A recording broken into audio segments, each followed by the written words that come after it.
Right. So as you saw from the flyer, our speaker is a lawyer by profession. He's been practicing for many years in the United Kingdom and in Ghana as well. We call that the Bar of England and Wales. He's got 31 years. He's a qualified lawyer from Ghana and England and Wales. He's got 31 years of experience practicing mostly in England and Wales. Speaker is a founder and senior partner of BWF. I think I've forgotten what BWF is. To my shame, I should know because I know him very well. Also, he's been advising courts and local authorities, as well as the Office of the Official Solicitor for England and Wales, and other lawyers on aspects of Ghanaian law with cross-border implications. So basically, because of his international experience, he's been able to advise other lawyers practicing in Ghana on international law matters. He regularly appears on TV and radio shows as a guest on important legal issues, that affect the community. And he's made a huge impact among the Ghanaian community in the United Kingdom, helping them in various topics and helping people to settle in the United Kingdom and, make their lives a lot better. So thank you very much, Bernard, for that. His work as a lawyer was recognized in 2020 by a prestigious Black British Business Awards. He was recognized as a Professional Services Senior Leader of the Year 2020. The Black British Business Award is the only UK-wide award celebrating the exceptional performance and outstanding achievement of Black professionals and entrepreneurs. You can see the weight of the person we have speaking to us tonight. Bernard is also a non-executive director at Lintas Mullen Lowy Accra.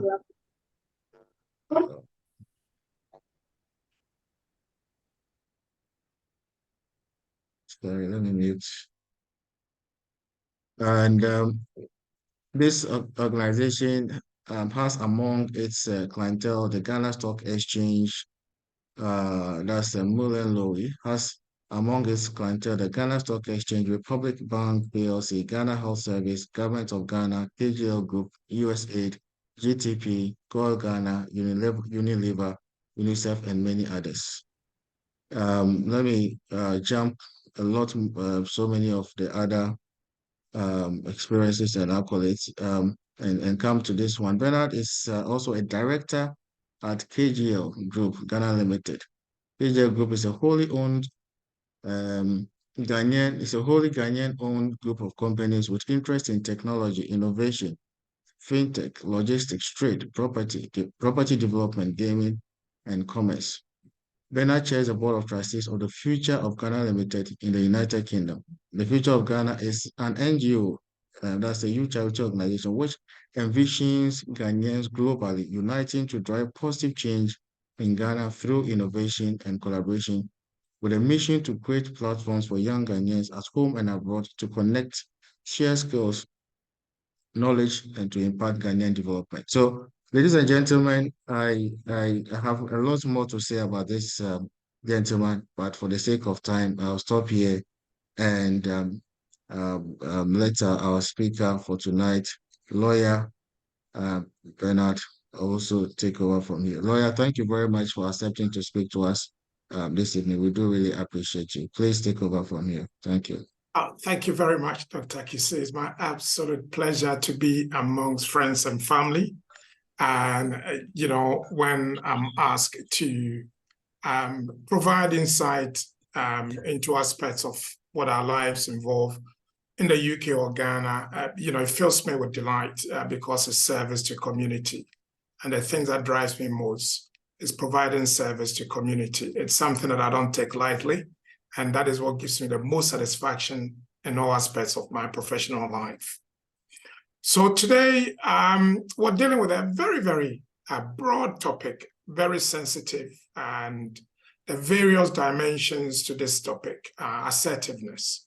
And I'm sure many of you would have heard the word, and either in therapy, counseling, work-related education, professional service, or even in social and community life. It's a very broad topic, and it's broad because it comes with all sorts of implications: social, religious, barriers, community, friendship, love, care, work. Every aspect of your life can be found, or assertiveness can be found in all spheres of your life. And therefore, broadly, I will restrict myself to a broad outline of what a definition is. And then I will look at assertiveness itself, examples of it. And then we go into the topic, how to set your personal boundaries, because that's very important if you want to be an assertive person. And then we'll take the verbal and the non-verbal aspects of assertiveness in behavior and traits. And then we'll deal with it. And, I might ask a couple of people to give us examples.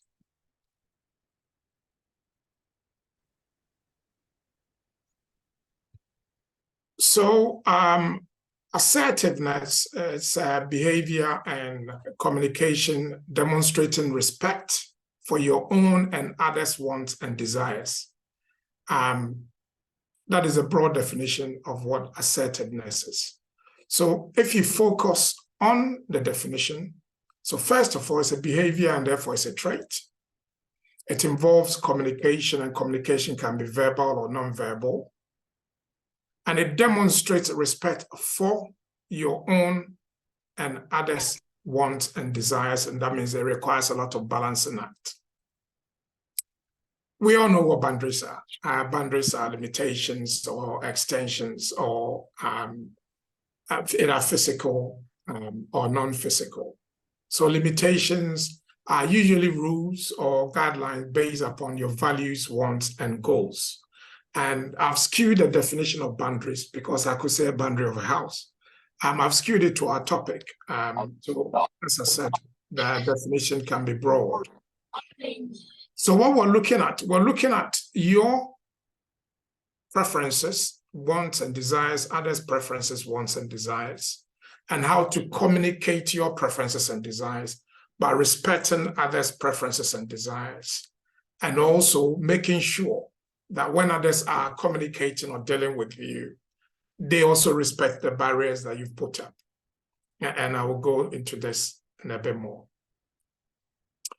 And I'm sure that either all of you or most of you, when you apply for positions as part of the soft skills, they will say that they want someone who is assertive. They will say it's a preference, it's a desire, it's a desirable trait that they're looking for. So it can be a very, very good quality to have. And, whether you're born with it, you learn it, or you acquire it, either way, it doesn't matter. What matters is how you use it, how you use your assertiveness. Therefore, the first thing that you need to understand are the rules that govern the day-to-day activities between people. So we are living beings, we have emotions, we think, we are obviously living beings which have IQ higher than most living beings. And therefore, there are rules, written, unwritten, usually through experience sometimes, which govern how we interrelate. Also govern exchange of information and between self, others, and the environment. This can be formal or informal. It can be explicit or implied. And I'm beginning to build a foundation where we're going to put our structure on.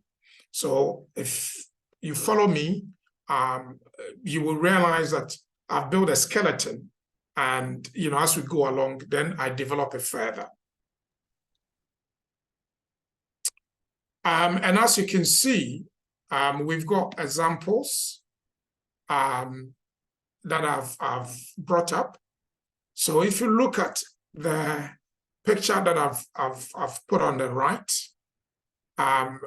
so you can come up with your own boundaries, but this is what I've come up with. So the boundaries that will create a healthy relationship, maybe verbal, work, digital, space, financial, sexual, physical, material, time, religious, and emotion. And when you take physical, it's things like asking someone to take a step back, or saying to someone, I don't allow anyone to borrow this or take this, or I don't allow anyone to do this to me, or I don't allow anyone to do that. And then when you take mental, it involves you showing respect to others' perspective. And then you come to emotional, things like, this is not a topic that I want to discuss because maybe it draws on a very negative experience. And then you come to communication, things like making sure you're setting boundaries about how not to be spoken to, what language you accept, what language you will not accept. And time, again, we all know GMT is Ghana man's time. That's something that you can also set boundaries around. Again, that will indicate when we get to the end, as somebody who has an assertive trait. The question that everybody will ask is that, well, why do I have to set boundaries? You will see that I didn't start with assertiveness. I started with the boundaries. There's a reason why I've taken it the other way, because this will feed into when we come to look at passive and aggressive behavior and distinguish between, and distinguish between what an assertive behavior is and what an aggressive behavior is. So somebody may ask, why don't we set boundaries? Why don't you set boundaries? Why don't we set boundaries in our everyday lives? The reason why we don't set boundaries may be varied. It may be personal, it may be experience, it may be to avoid conflict, it may be to avoid anger because it's someone that that is somebody who doesn't give a thought to your feelings. Maybe you don't want to hurt someone in a relationship, or your boss or your friend. Maybe you are afraid that if you are assertive, you may be seen as a pushy person, and therefore others may leave you and you don't want to be hurt by others, or you're afraid that others may hurt you. Or maybe you want to be Mr. Friendly, Mr. Likeable. There are people like that, they want to please everyone. Or maybe you don't feel that in this particular situation you have to set a boundary. Or you feel helpless or hopeless. These are some, not all, some of the reasons why people don't set boundaries: personal boundaries, physical, emotional, financial, sexual, professional boundaries.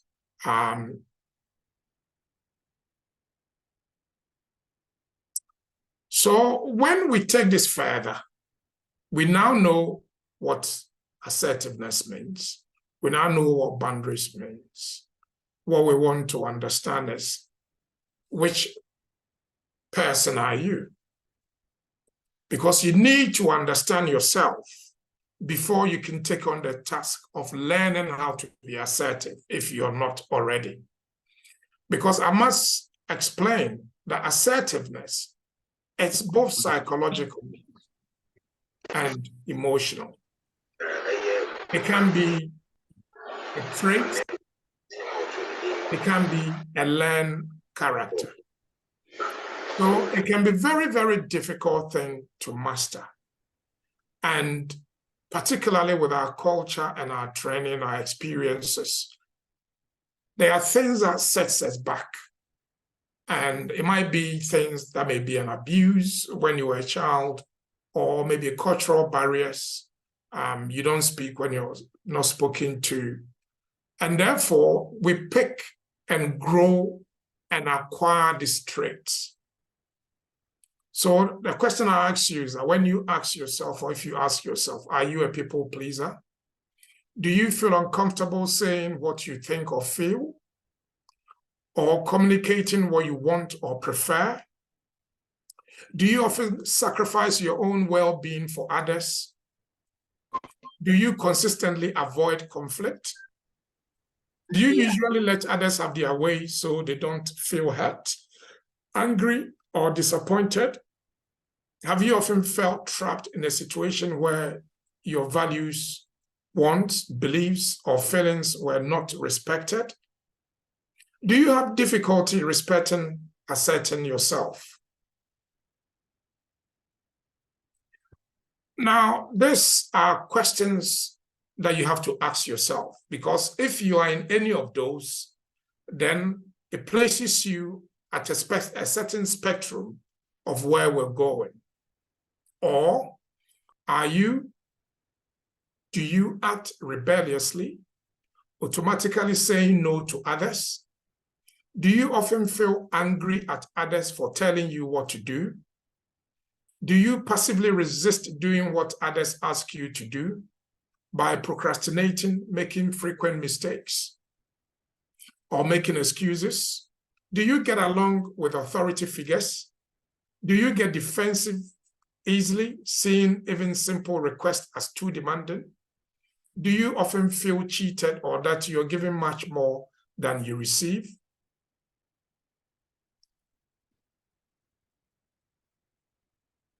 If you fell into the first set of questions, then obviously you have a long way to go. I've given you the two extremes of an aggressive or a passive behavior.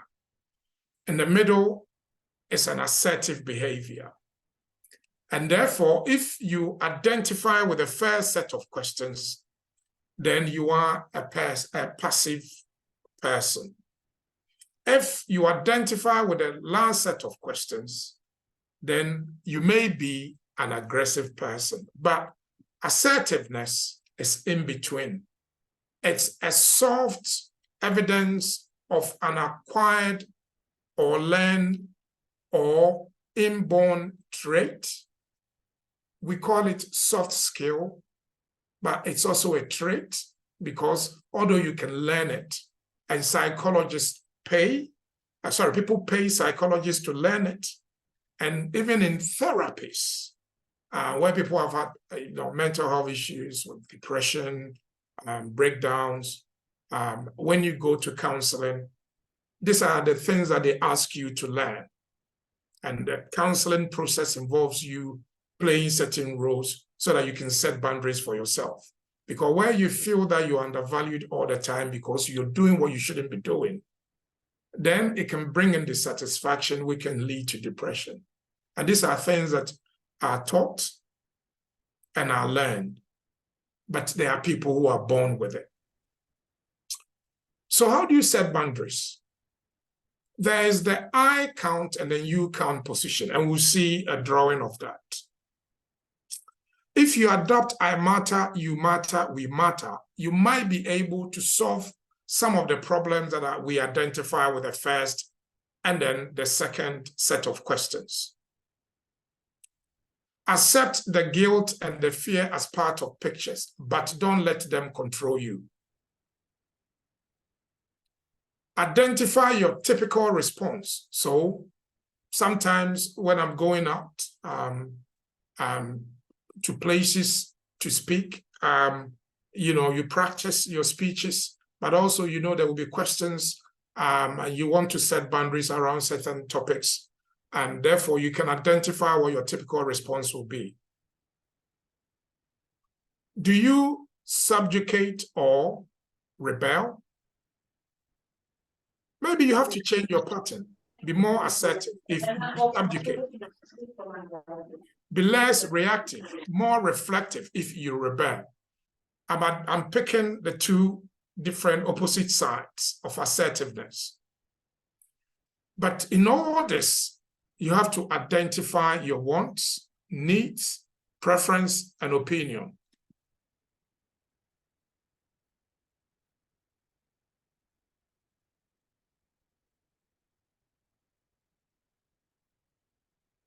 So the practice question, and this I want you to do after we've left here, or if you're home with a friend or a partner, you may do this with them. So for example, start with a small issue that you know that you can practice with. And start with people who you've identified as easy people. Because if you want to learn something new and you start with the most difficult and pick the most difficult person, very likely you're going to be disappointed, you're going to give up easily, and you might not want to do it again. And whilst you're doing that, work your way up to more difficult ones. Always identify situations at work and at home where you don't set boundaries. So think about it, picture it. At home, in education, at work, professional life. Picture where you don't set boundaries and what it led to. Give back to others responsibilities for their own needs, wants, and desires. And again, not taking on too much, making sure that you're delegating, and making sure that even if you're in a household, you're making sure you're sharing the chores and the responsibilities around. All this is setting boundaries. Set appropriate limits with people in your life who continue to resist your legitimate right to set boundaries. Remind yourself that setting boundaries improve relationships. And it's always the case that where people feel that you are soft touch, even at work or in education or in friendship, you will be the first person they will call upon you to do the most difficult task because they know, well, with Bernard, if you ask him to do this, he won't question it, he will just do it. And this is what brings the dissatisfaction because you don't want to do it. But you haven't set boundaries, you accept the task, you know that you didn't want to do it, and you've done it, and then it brings an unhappiness. Maybe you achieved, but you're still not happy.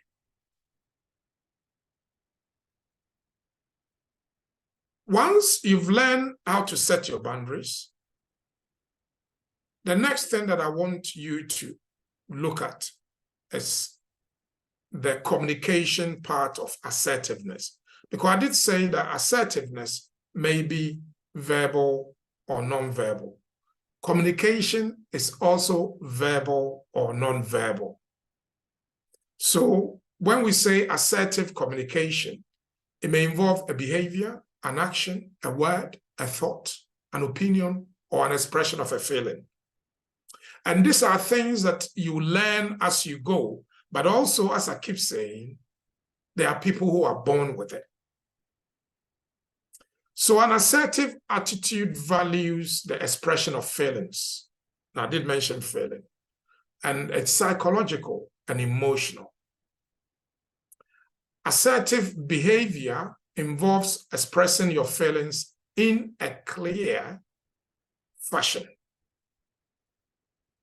There's something called mental fog.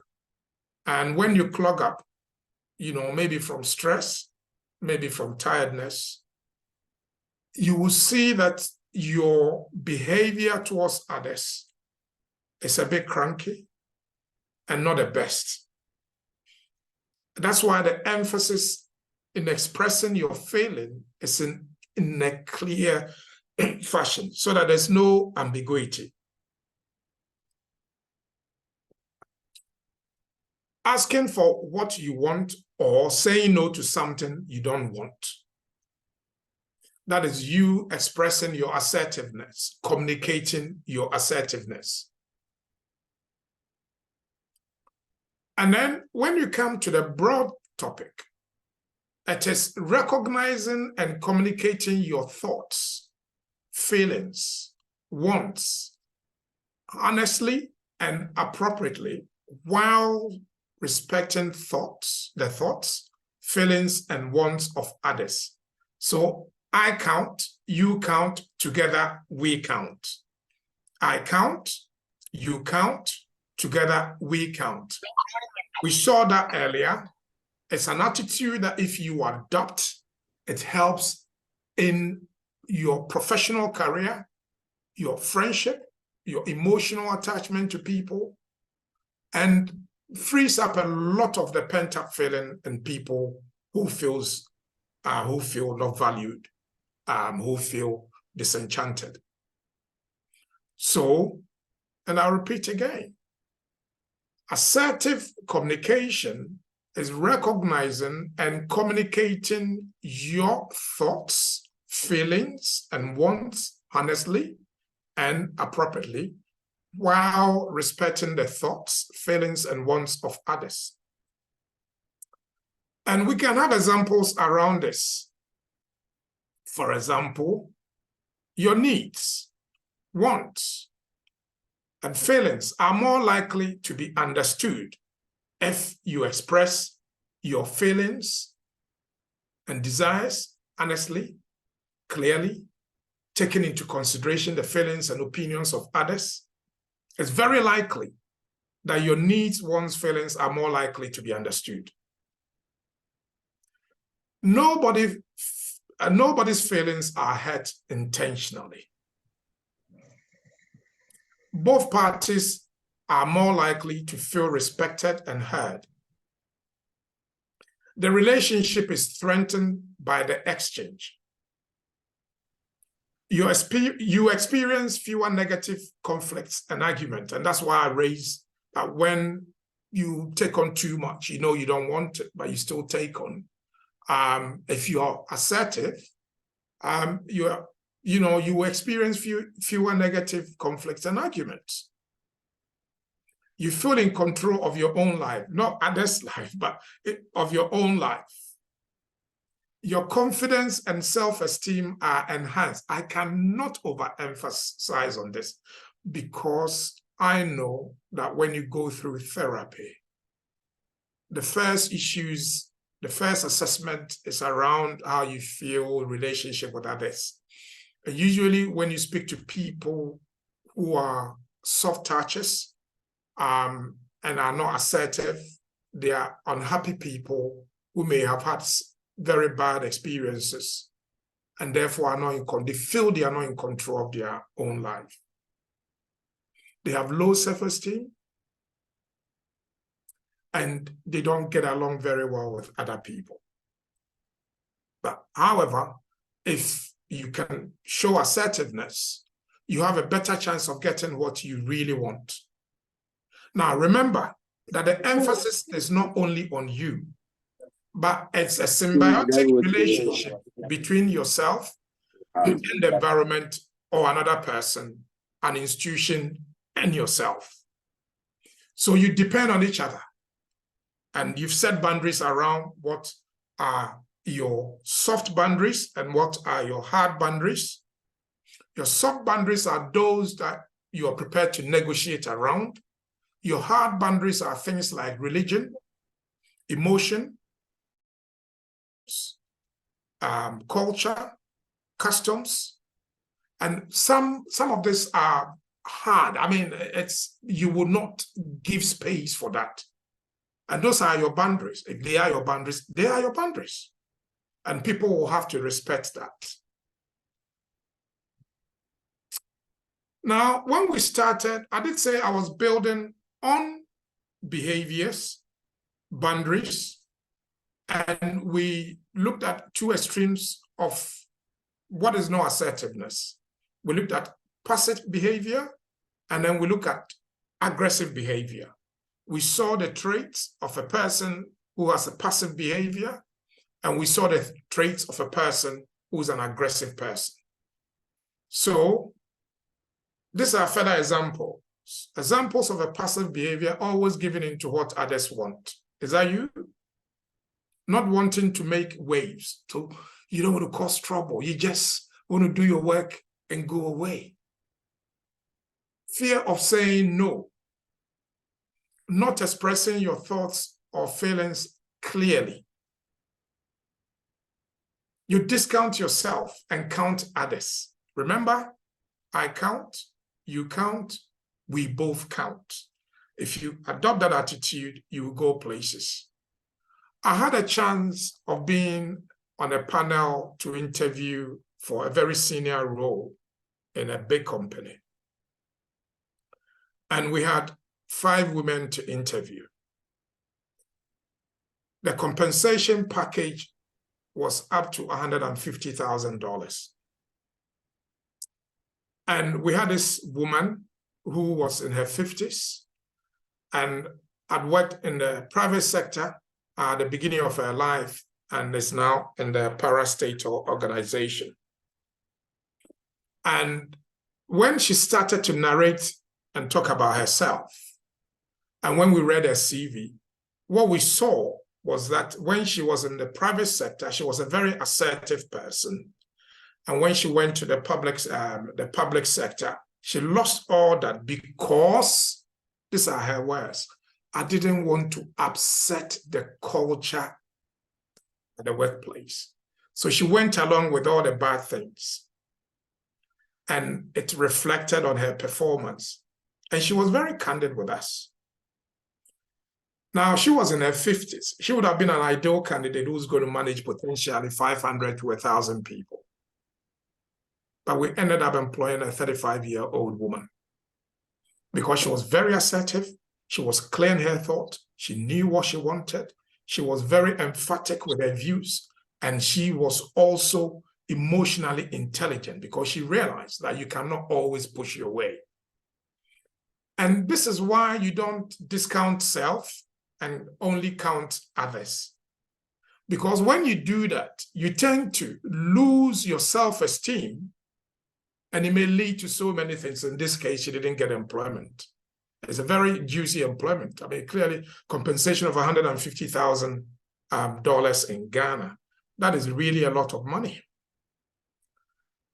And the other extreme are people we call very aggressive. They are very direct about their thoughts. They will tell you, me, I'm plain. I speak direct. They have no feelings for others.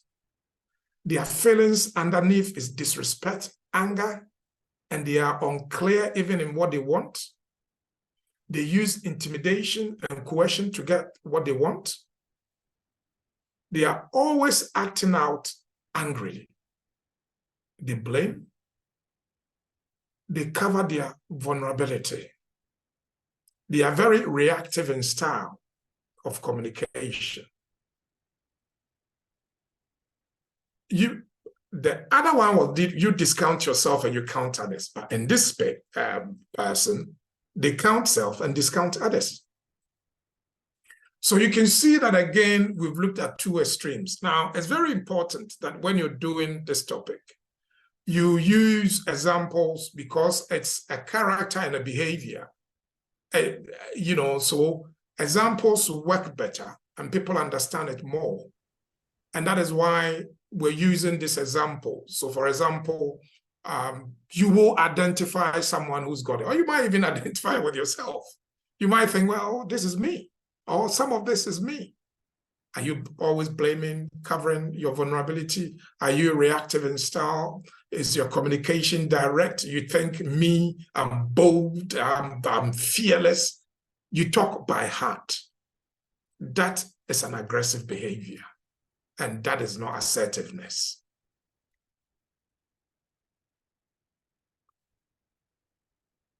We continue to cite examples. So the other side again is indirect, under the table hostility. Aggressive energy is diffused, misdirected, unfocused, or unclear.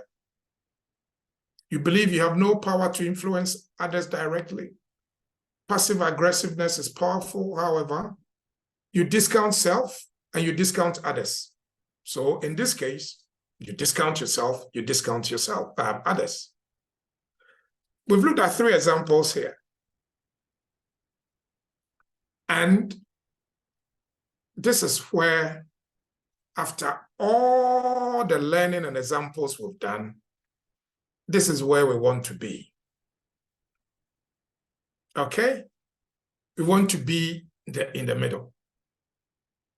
So, you know, I count, you count, we count. Let's look at it. Where is the I count, you count, we both count? It's in the middle. Where is only you count? It's on the left. Where is only I count? It's on the right. So already you can see that what we've learned so far, if we master it, and we master it, and we master it, it brings us directly to what an assertive behavior is. Even if you only learn I count, you count, we both count, if that's all you're learning this evening, it's something, because it helps you to respect the views of others, but it also helps you to understand that your views must count. And it is therefore important that in the work we do, in our association, in our relationship, in our religious activity, church activity, community activity, we always must understand what a passive behavior is, what a passive assertive behavior is, what an aggressive behavior is, and what an aggressive assertive behavior is. We want to be in the middle.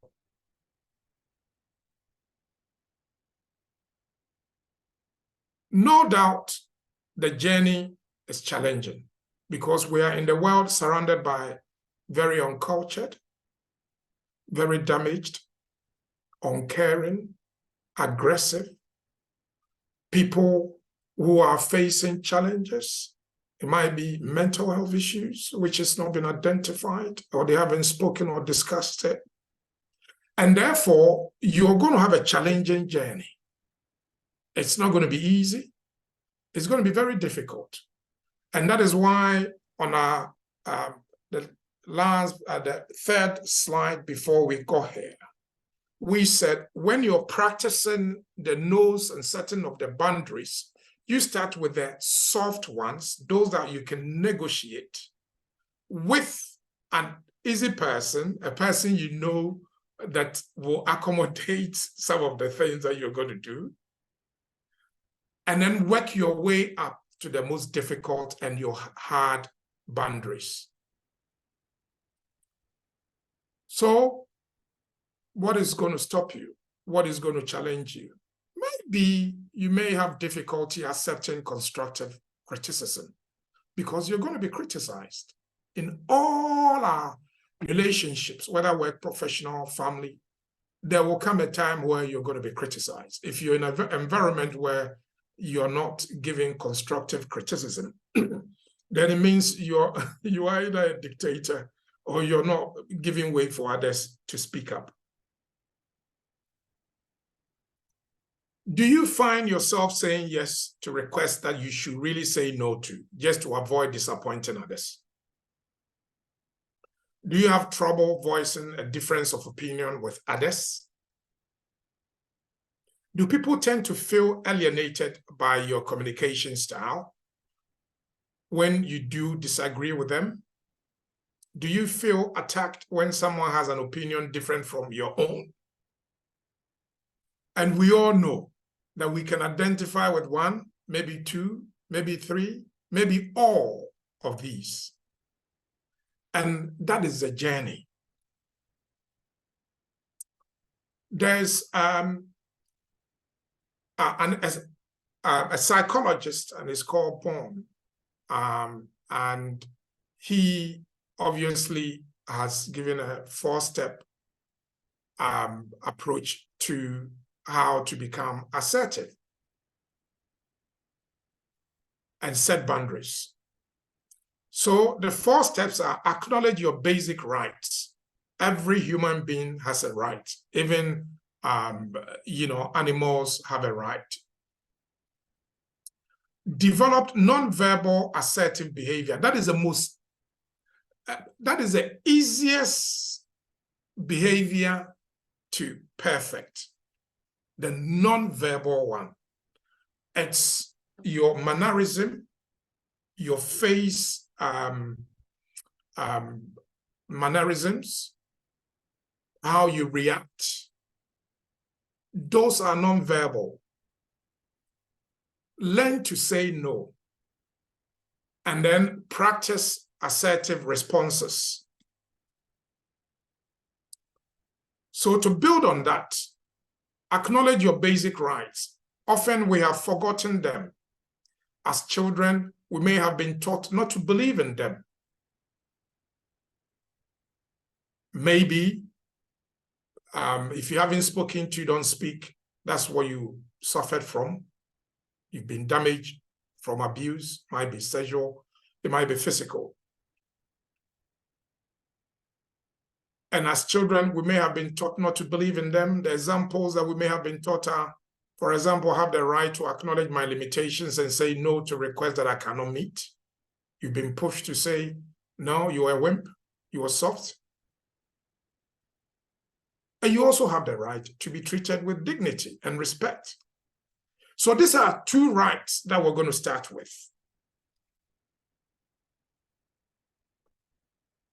Now, the next level, as you see, I've set a boundary for myself. So the boundary I've set is my rights.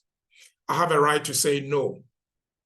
I have a right to self-dignity. So those are my basic rights. I'm starting with two.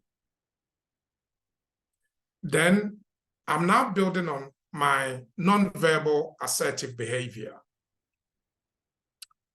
So you maintain contact when you're speaking or dealing with people. Are you the one who's shy and always looks away? You maintain an open posture. Do not back off or move away. However, always stay calm. Now, I did say that this is challenging. I did say that even in therapy or counseling, there are people who've gone to therapy or counseling, and when it gets to this particular practice, they are not able to do it. They walk away because they feel that they don't want to start conflict. But this is telling you that you're not starting conflict, but you're not backing off. Your boundaries are your boundaries. They are non-negotiable. I did say we have the soft, and then we have the hard. But in all this, always maintain an eye contact. The number of times where you go to interviews or you have relationships and your friends or family may be saying, oh, this man is so shy, even when he's speaking to you, he doesn't look into your face or into your eyes.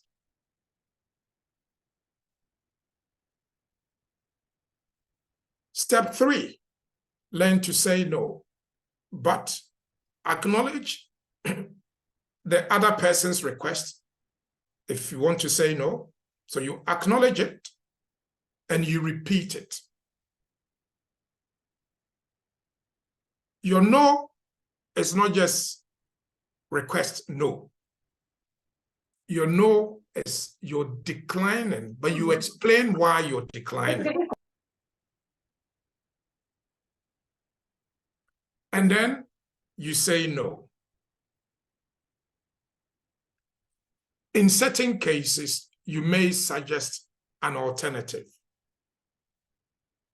And when you practice this for a long time, you realize that you've got your self-confidence back. You've got your self-esteem back. You are a better person. Your thoughts are more respected. Your opinions are more respected. People just don't dump their dirty work on you, and that your opinions will be sought by your bosses and friends and family members. But again, the journey is challenging. So, learning to say no and yes. I want you to consider a situation where you will say no or yes with what you've learned so far, and you've set your boundaries, your soft and your hard boundaries. So I want you to consider a couple of different ways to say no to an unreasonable request in your mind. In your mind, just go over it and say, this request, I will say no. This is why I will say no. And this is what I believe is the alternative. Anticipate the response from the person who's done the requests. You have to anticipate it. And then you must prepare for the reply. And then you must prepare with a reply. So you anticipate the response. You must prepare with a reply because there's a question. I want you to do this. You've thought about it. You may have repeated, or you want me to do this. No, I can't because, and then you've given explanation. You've declined. There will be, you have to anticipate a response because if not, the response may then get you to comply. But it's a boundary that you've set.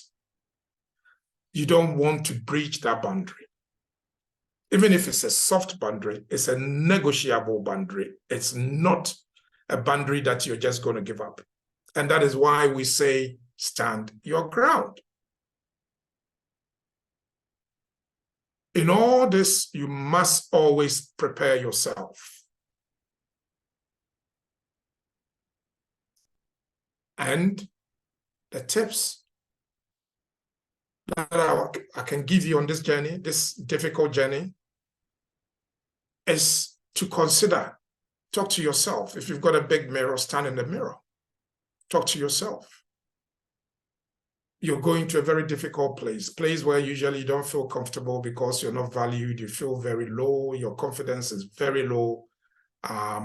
They always, speak over you. But it's an environment that you must go or you go. So you prepare. So you consider an introductory phrase that works for you. So for example, use a phrase such as, I prefer, I want. That doesn't work for me. Now, those of you who have been involved in negotiations at a high level, you realize that negotiations at a high level comes with a lot of preparatory work. And it's the same way that I want you to also master the behavior of being assertive, setting your boundaries and keeping to your boundaries so that they are not breached. So in your mind, alone, you can start alone at home, in the office, even when you go to the bathroom and there's a mirror there. Don't worry if somebody comes to see you and they think, why is he talking to himself? You're practicing. This is a big deal for you. Because for the first time in your life, you've realized that you can be assertive and that you can learn to be assertive. And that learning to assertive is very challenging. But it's challenging for a good reason, because already you've lost your self-esteem. You're being treated badly. You're being bullied. You're dealing with people who are aggressive. That is why it's difficult. Also, use a tone of voice and body language that expresses confidence in your values. I have been in situations where I'm very careful with my choice of voice, whether it's written, spoken, or nonverbal. So what I do, and it's something that I do all the time.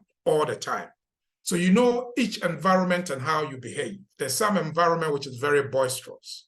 My typical platform, a Vandal platform, is very rude and boisterous. And, you can be as polite as you want. It might not work for you. So that's different.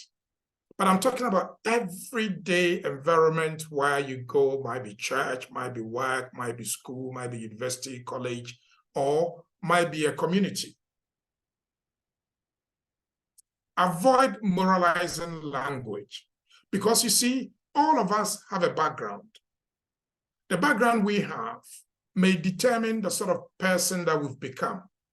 Somebody comes from a very abusive home. Somebody's seen their mom or their father abuse their mom. Somebody's come from a broken home where the father is always drunk. These are things that have damaged people. So in your dealing with people like that, maybe they become very aggressive.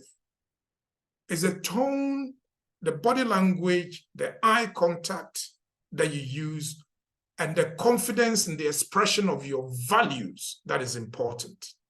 But please, don't go and moralize your views and opinions and beliefs onto them. Because when you do that, it sounds like you're attacking or you're blaming them. And a pattern of attack often gets a counter-attack or defensive response. And you don't win. Because the I count, you count, and together we both count. It's a space where you can be. It makes you very comfortable, a fulfilled person. It also makes you someone who understands the opinion of others. You might not accept it, but you understand. And therefore, it's a space where not all of us can be there with what we're doing this evening. Obviously, if you're not already assertive, you're not going to walk out of here and suddenly become assertive. Some people will. Some people will just polish up and say, okay, well, I'm too much to the right or I'm too much to the left. I want to be in the middle. So I'm going to leave this. I'm going to stop this behavior. I'm going to practice this. I'm going to speak to myself. I'm going to think about this. I'm going to be a bit more thoughtful. I'm going to be a bit more kind. I'm going to be a bit more upfront. I'm going to be a bit more strong in what I say. But in all this, don't moralize your language. Don't blame, because when you do that, it becomes a pattern of blame. And when you deal with people who think you're blaming and attacking, you will also get a counter-attack and a defensive response.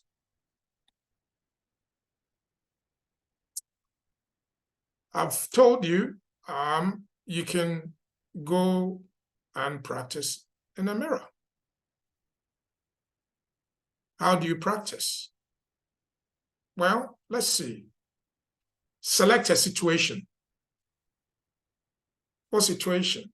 Well, you will know with all that we've said for the past hour, you will know what situation that you've now identified. That particular situation, I was passive, assertive, I was aggressive, or I was assertive. So we want to be in the middle. We want to be assertive. So practice your assertive responses. Select a situation. You always must be mindful of who is involved. There's a superior and a junior relationship. There's sometimes unequal statuses. There are cultural issues. There are religious issues. There are emotional issues. There are psychological issues. And there are very difficult issues. So you can select a situation. Think of who is involved. When, time, and place. How? How you normally tend to deal with it.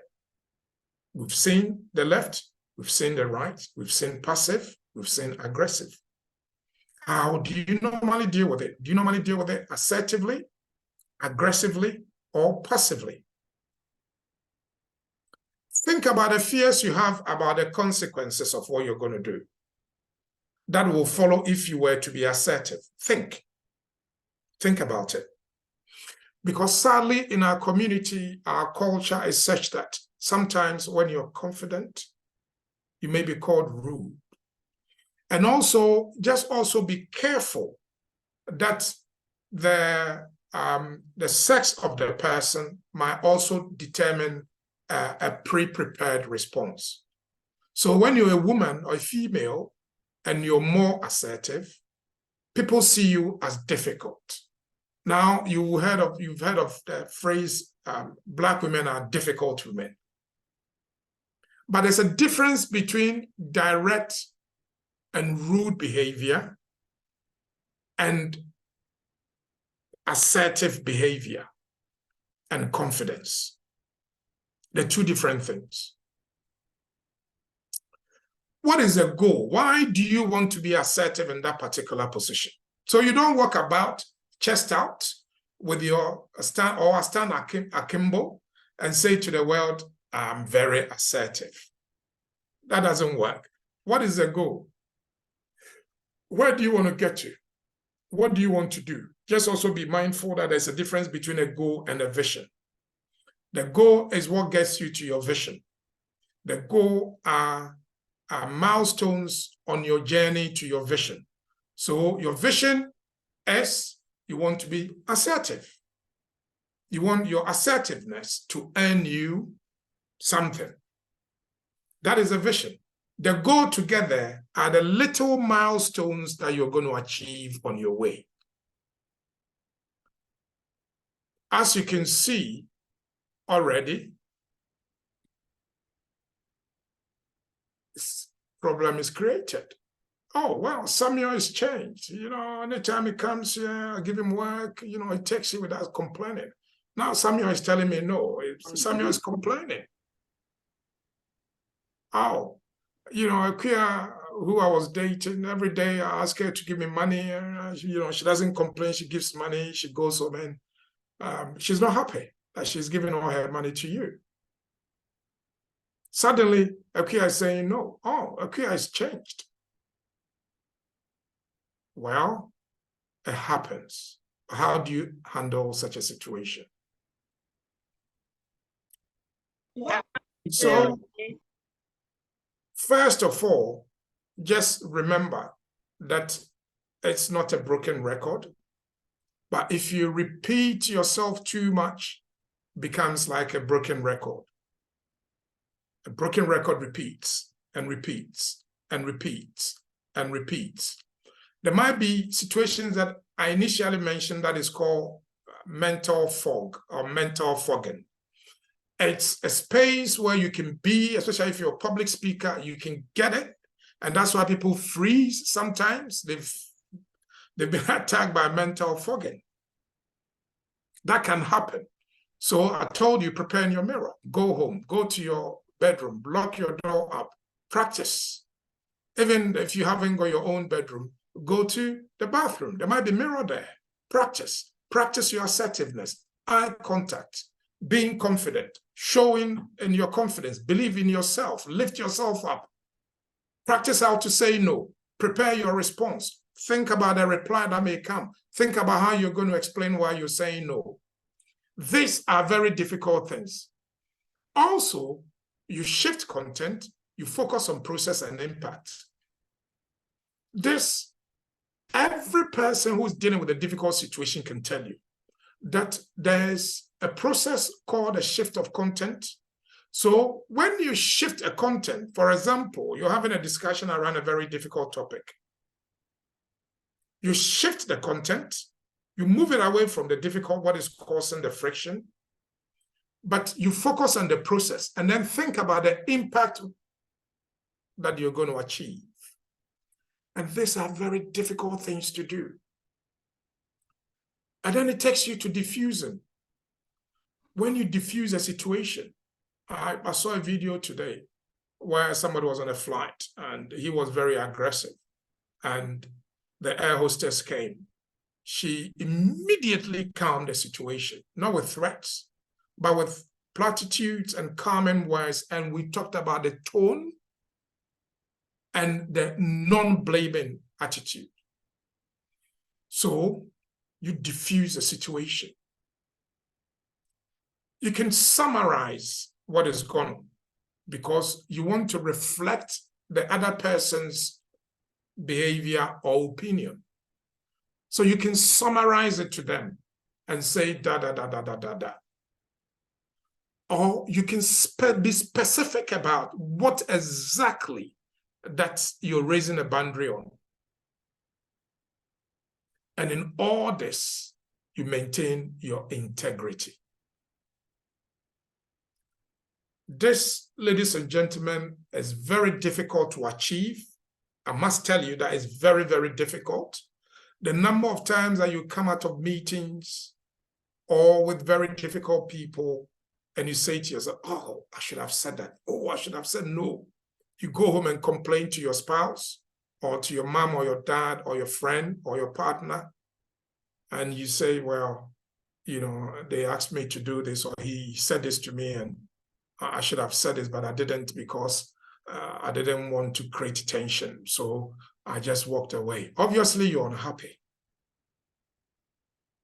So our recap. Assertiveness is not aggressiveness. Confidence and respect is required for you to be a very assertive person. But you can only be assertive when you set boundaries. And your boundaries can be soft and hard. Soft are those that you're prepared to negotiate on. I don't know which ones are your soft and which ones are your hards. Also remember that assertive communication can be verbal or non-verbal. Non-verbal is usually with mannerisms, character, and actions. Verbal, either spoken or unspoken, written. Those you can say that you can master them. But the eye contact is a non-verbal communication. The screwing of face is a non-verbal communication. The lifting of the shoulder, the lowering of the shoulder, because when I'm communicating with you or you're communicating with somebody who, you know, deals in, you know, very, very difficult situations, and we learn this as we go along, and I say some people are born with it. What I'm watching is your mannerisms. And that is why we say body language, because the body has a language. And when you're speaking to someone and you want to be assertive, you can also communicate using your body language. So already, you know you're going to say no. You've listened to them. Your face is telling them you're going to say no. It's very likely they're going to come with a response before you even decline it. And we said, you've prepared. You've prepared your response. You've anticipated your reply. So when that comes, your body language is spoken, they've persisted. Then your verbal communication will come in. And then you explain. These are things that we do every day that we're not conscious of. But now, even more, it becomes necessary that we look at our behavior, we look at our conduct, we look at our body language, and we determine whether this will fall within the 3 traits that I've given you: passive assertiveness, aggressive, and assertiveness. If you want to know how to fall in the middle, just remember, I count, you count, we both count. And therefore, you respect their space, they respect your space. You respect their boundaries, they respect your boundaries. You speak to them respectfully, they speak to you respectfully. In all our human interaction, there's always going to be difficult situations that we cannot handle. And we'll go away and say, I didn't handle this well. I should have said this. That happens. It's just like training a child or potty training a child. There are times that they will spill, but the bottom line is that eventually the focus is for them to be potty trained. It's the same way that you're learning assertive behavior. You might be aggressive one day, but once you become conscious that this behavior is an aggressive behavior, not an assertive behavior, it means you are on the learning curve. Ladies and gentlemen, this is where I draw the curtain, and thank you very much. I will be happy to take any questions if time allows. Thank you. Wow. Thank you. Thank you very much, Lawyer. This is massive information that we have received. This is loaded stuff. Thank you so much for, sharing all of this with us. And like you rightly observed, it won't come easily, but we've got to learn to take the first step, and I'm taking away from this session, I count, you count, we all count. And I'll never forget that. So we have a few minutes to take a few questions or contributions or comments. And I would encourage everyone on the platform. I'm sure we've all have been in situations where we have gone away. We are thinking, no, I should have said it. It happens all the time. And you were kicking yourself. Why didn't I say that? Why didn't I say no? Why didn't I say this? I'm sure we've all experienced it. And you've made me to understand that it's normal, because sometimes I'm thinking, what's wrong with me? So there's nothing wrong with me. Real experience. If you have an experience you want to share with us to further deepen our knowledge on the subject, please feel free. You can put your hand up. You can type your question into the chat box. We'll take a few of such questions, contributions, comments, and then we'll wrap up. But this is very deep stuff, and we do really appreciate that, like Bennett. I have a couple of questions whilst we wait for others if they have any contributions or comments or questions. The culture dimension, you mentioned culture. You mentioned culture, and the culture dimension. I remember when I went to the UK and I started work. When I was talking to my bosses, it was difficult to look at them in the eye. Because in Ghana, it was like when you are talking to an adult and look at them in the eyes, like, when you saw idea, it's like disrespectful to look at an adult and look in their eye. So how do we blend the cultural expectation, the kind of environment that some of us find ourselves, and also being assertive at the same time, being assertive without maybe attracting unnecessary attention, unnecessary criticism on us. What would you say to that? The best conversation I have with people are people who have eye-to-eye contact with me. That is the best conversation, whether professionally or socially. Now, even in handshake, so you might have a very flexible and flimsy handshake, but a hard handshake is recognized as a professional handshake. It's the same way that if you're speaking with a colleague at work or your boss, it's expected that unless one is sitting down and one is standing, but if you're both sitting or standing, it's expected that you should look into each other's eye.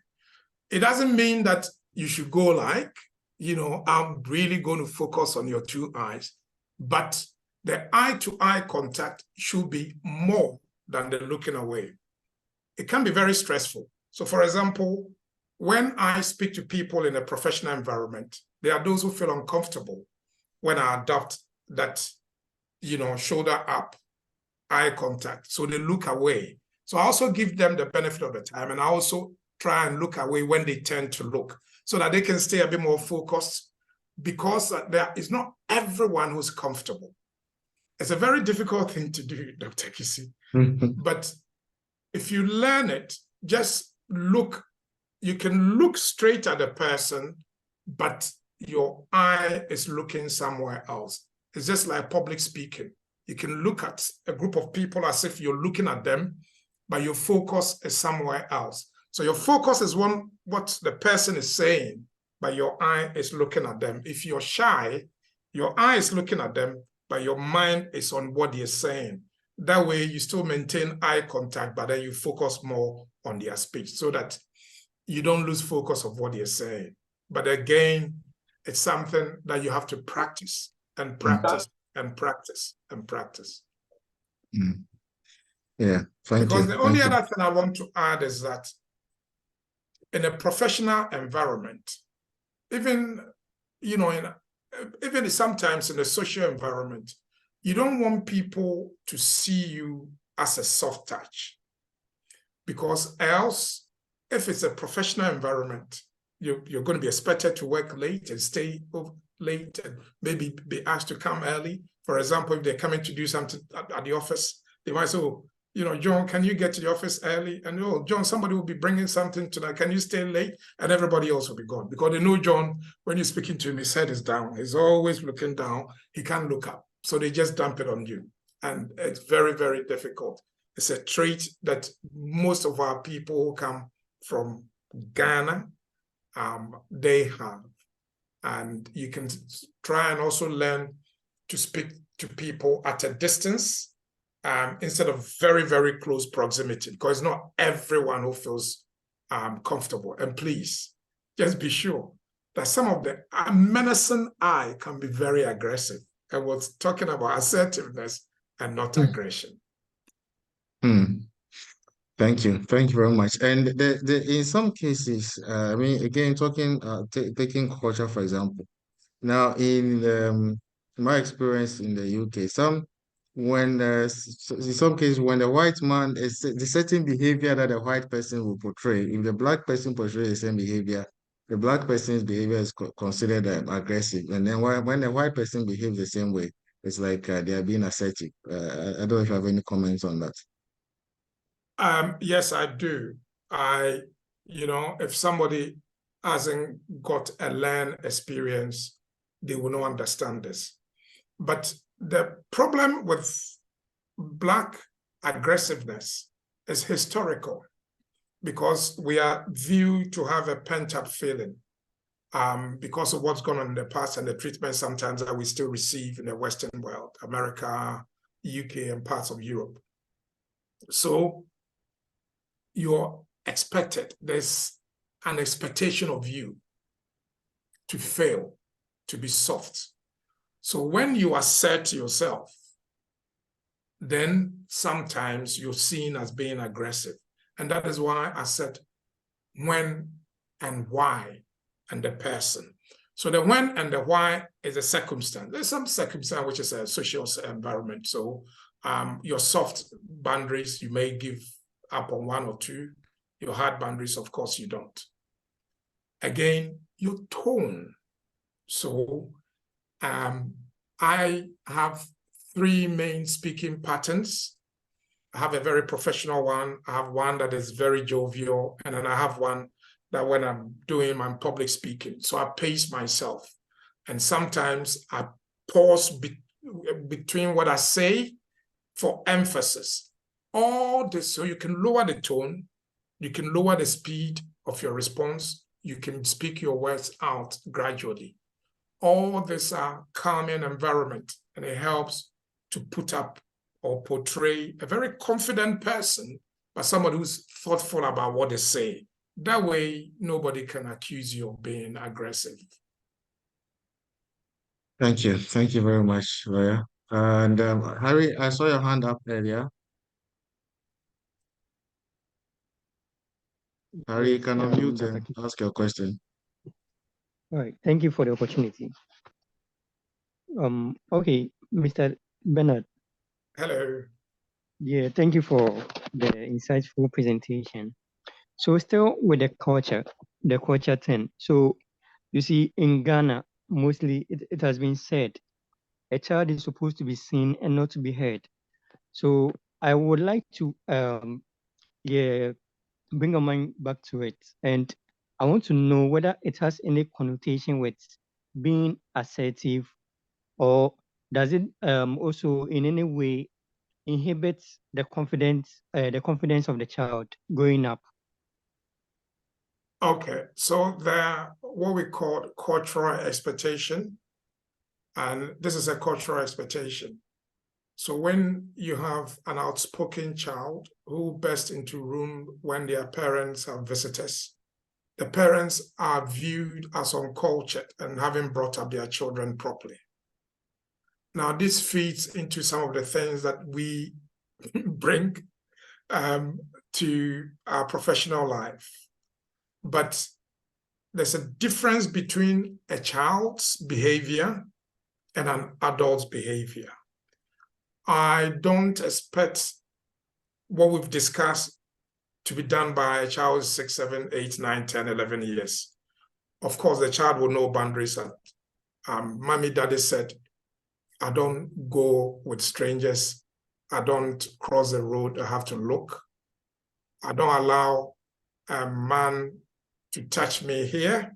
So those are boundaries that the child will set, and that's the beginning of being assertive. The child is seen but not heard. It's in the context of, in my house, will be context of where my father or my mom has visitors. But my opinion is valued when I'm with my family, whether with my mom, my dad, my brothers, or my sister. What we take out of this is that the parental guidance is critical, because when you go into therapy, and the psychologist and the therapist will tell you that where a child is being pressed down, suppressed, it brings out maybe depression, creates mental health issues. And that is why I always say to people that you direct your child on the good things and then you guide them. Once they become 15, 16, they will start showing their own individual abilities and assertiveness. And that is where you encourage them to be assertive. So does it cause problems? It depends. I mean, I go to friends, I go to extended family, I see the way they're bringing up their children. If I have an issue, I comment. But overwhelmingly, we've moved away from you're only seeing, not heard. We're moving away from there. And you see that in the performance of our children in education, both in Ghana and outside and in our professional life, is really showing very well. Our children are being taught and encouraged to speak up and be independent and express their own minds. Mm. Thank you. Thank you very much. Harry, I hope that helps to clear that point. Yes, please. Thank you very much. Yeah, if I may add to that, I think it's as you said, I mean, if a child it's interfering in adult conversation, maybe that's not a good time that you want a child to be heard. But if there's a matter that the child has a view, I'm sure they can express their view to their parent in a respectful manner. I hope, lawyer, is that a good summary of what you said? It is, yes, it is. I mean, respect is you have to learn respect very early. You don't want a child who's unruly and poke their nose in all things. And there's certain discussions children should not hear. So that's why, because typically Ghana, you have a chamber and hall. So a chamber and hall, adults are talking about pure adult stuff. There's a dispute between mother and father about specific aspects of their life. Really, you don't want your child to hear that. And that's why they say when adults are meeting, you need to be in the other room. In fact, if it's a chamber and hall, very likely you have to be outside playing. Okay, Mwazo, I saw you had unmuted previously. If you wanted to speak, and I see Susie has unmuted. Susie, you want to make a contribution? If not, I'll go into the chat box.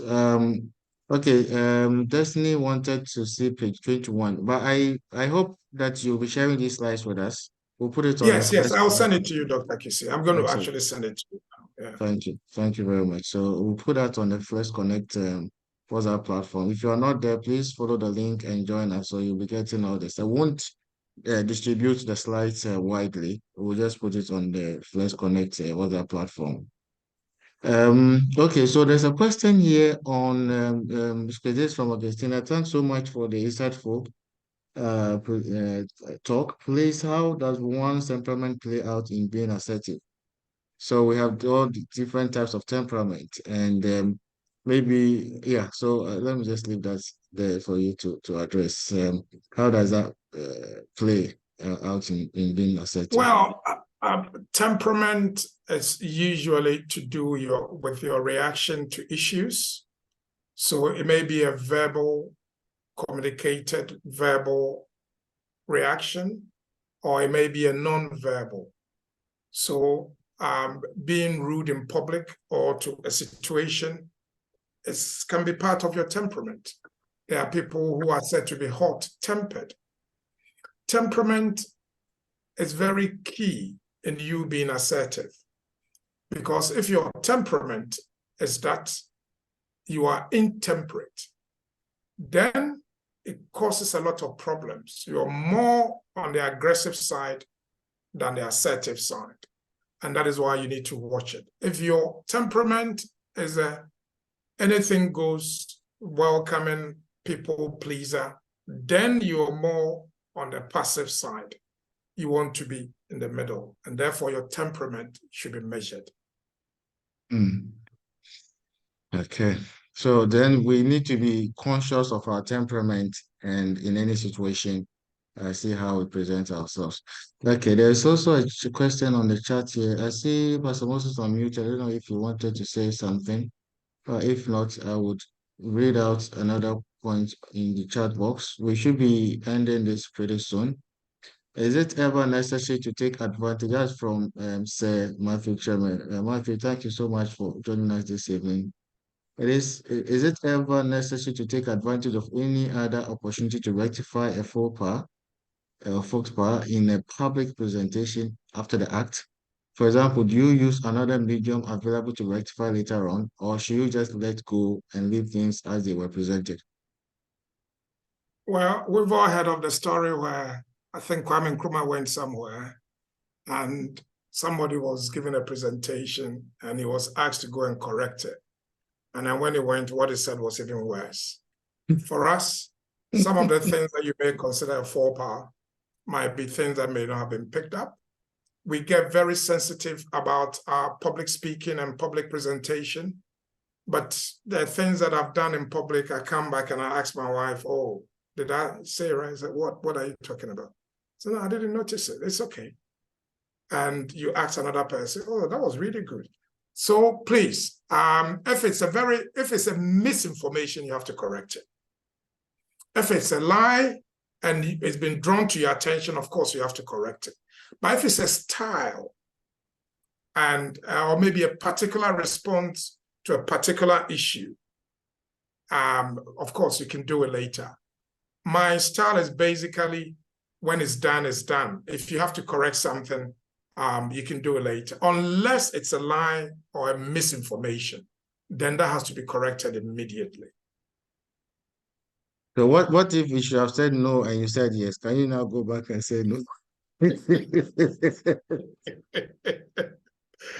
Now, I know people who accept to do certain tasks, and then when the time is up, they'll give you all sorts of excuses. Now, you see where you're going to be put, unreliable person.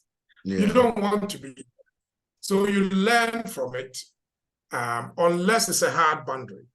If it's a hard boundary and you didn't handle the situation properly because you were shy, you didn't have confidence, and you've gone away and your confidence is back and it's a hard boundary, I will go back and I'll let the person know that I'm sorry, I said yes, but this, I'm saying no, if it's a hard boundary. Yeah, and you determine which ones are your hard boundaries and which ones are your soft boundaries. So it's something that it seems to me, it seems to me that even from this, from today's presentation, if some of us haven't already set our hard boundaries, we need to do that. You know, and that's very important. That's key, and probably the first step in being assertive. Right. Okay. So I think we should wrap up. We've been on this for a while now, and it's been very insightful. If there's any one last point, question, or contribution, we'll take that. But if not, we'll ask lawyer to give us his closing remarks wrap it all up, and then we'll end the session for today. But before you do that, let me just quickly repeat the announcement I made at the beginning of the session. So God willing, on the 17th of December will be our last session for the year. And what we will be doing in that session, I will bring back all the speakers from the sessions we've had this year. We'll bring them all back, and they form a panel. We'll ask them questions. They'll give us an initial remark, and then we'll ask them, questions, and to be a very good opportunity for us to also test our knowledge and understanding of the things that they taught us. We would also, share our own thoughts and contributions on the things that we've learned. To be good to hear from people what they've done with all the things that we've learned throughout the year. What specific changes have you made in your life following all the knowledge you've acquired? We want to see real changes happening in our lives. We want to know that all the times that our speakers are spending preparing and giving us all this good stuff is actually making a difference in our lives. So it'll be useful in that session to hear from some of you. I also said that if you have a topic you want us to treat next year, please share that with us. And if you want to speak, because this platform is not just for us to come and learn, it's also for us to come and share what we know. If you want to speak on any particular topic, let us know. We would arrange for you to also be on the platform and share your knowledge and your experiences with us. We have a Flex Connect platform, WhatsApp platform, where we put all the materials from these sessions. Lawyer Bernard's materials will be there. And we'll beg you of people on the platform not to distribute it, because this is proprietary information that is put together. We want to, just maintain that for Flex people, so, so that people see the benefits of being on the platform. So that is it. Lawyer, please hand it over to you to give us your closing remarks. Thank you. Thank you very much, Dr. Kissi. Ladies and gentlemen, again, it's my absolute pleasure to be part of this process. I think we are all different people. There's things that comes very difficult to us, some, and others that come very easy to others. There are people who are called orators. There are people who are called self-confident. There are people who you see and, everything about them puts you off because you can see that they are not self-confident. But in all this, we all are human beings. We have rights and we have responsibilities. And at the beginning of every engagement is recognition of the other person's rights. And those rights include a right for your rights to be respected. And that leads to your setting of boundaries. And as I've said, you always must start with the soft and the hard. The hard are the non-negotiable. Everybody now, as we sit here, will have at least one non-negotiable as hard and then one negotiable as soft. If you have that, and if it's the communication which is difficult for you, prepare before you go out. If you're going to meet someone who's bullied you all this time, but you still have to meet them, then you have to prepare. You have to practice with a friend, somebody who you see as a friend, maybe a family member. Use your mirror, use your bedroom, lock yourself up. Write your responses out, repeat them. And that way, you will be able to stand up to every situation if you are prepared. Not all, but almost every situation. The final thing is that, please, rudeness and aggressiveness is not assertiveness. Being straight shooter, somebody will tell you I shoot from the hip. Anybody who shoots from the hip, you're not being assertive. You're really being rude. And we know when somebody's rude. If you're worried that your assertiveness will be taken as somebody who's overconfident, then you need to go back and look at the very basics of assertiveness. It includes respect and thoughtfulness of others' opinion.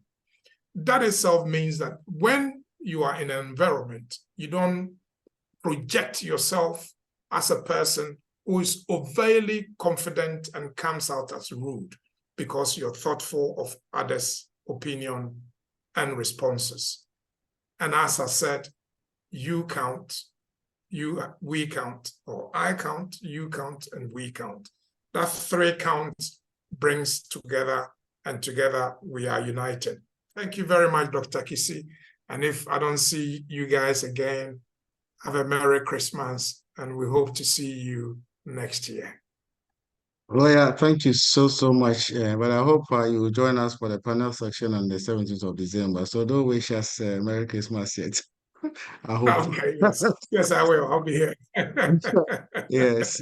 So we've learned so much, Lawyer. We do really appreciate your time with us That's this okay. evening. And all of you who connected this evening, thank you so much. We do really appreciate you spending your Sunday evening with us. And we hope to see you again on the 17th of December. Please let the message go out there. When the flyers are out, please forward it to your friends, share it on your WhatsApp platforms and encourage people to also come and learn what you are learning from here. And also for next month's session, please come prepared to share some of the little things you've learned and how they've made a difference to your life. We do appreciate all of you. God richly bless you. Have a fantastic, productive, and blessed week. And we'll see you um, next month on the 17th of December. God bless you. The material will be on the Thank you, Flesh Doc. Connect Thank you, platform. everyone. God bless Bye. everyone. Bye-bye. Thank you. God bless everyone. Bye. Bye. Thank you. God bless you. Bless you.